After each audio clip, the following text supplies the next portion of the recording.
অনেকগুলি কথা বলবো। প্রকৃতপক্ষে আমার বাকযন্ত্র রুদ্ধ, আমার হৃদযন্ত্র কাঁপছে এবং সেই সাথে সাথে আমার মস্তিষ্ক অনেকটা বিকৃত হয়ে আছে। তাই আমি আমি আমার সকল কথাগুলো নিয়ে সাজিয়ে গুছিয়ে আপনাদের কাছে বলতে পারছি না। সেই জন্যই আমার সেই অবক্তব্য কথাগুলো আপনারা সকলেই বুঝতে চেষ্টা করবেন। আমি পরিশেষে আমার জীবনের অবসান লগ্নে, আমার জীবন সায়ান্নে দাঁড়িয়ে আমি একটি কবিতা লিখছি। সেটি আমার জীবনের আমি এখন একটা জীবনের পরিণতিতে পৌঁছে গেছি। সেই হিসাবে আমি একটি কবিতা লিখছি। আমার কবিতার নাম অবসর। আমার নিজের নাম, আমার বংশের বুনিয়াদের নাম শেখ, সেই জন্যই শেখ মোহাম্মদ আব্দুল সাত্তার। জীবনে একদিন অবসান আসে, কর্ম হয় অবসান, পুনঃক্রমে বেঁচে থাকে যদিও দেখে তাকে প্রাণ। দুশ্চিন্তা বিষণ্ণতা ঘিরে রাখে তাকে, রোগ ব্যাধি আর জরাজীর্ণ বেছে নেয় একে একে।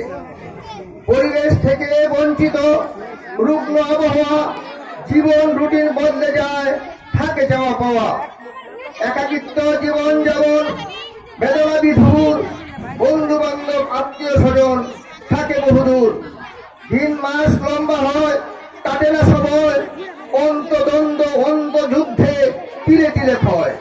ছিটকে পড়া নক্ষত্র যেমন প্রলয় প্রবাদ ঘুরে, অবসরপ্রাপ্ত চাকরিজীবী তার আওয়াজ শুনে।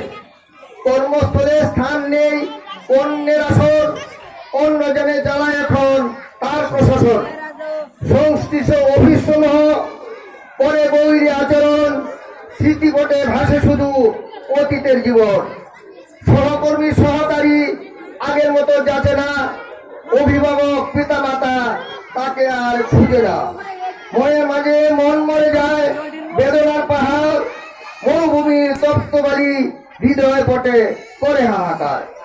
সবার বেলায় আসবে বিদায়, সন্দেহ নাই তাতে, অবসর জনিত মর্ম পীড়া বুঝবে সাক্ষাতে।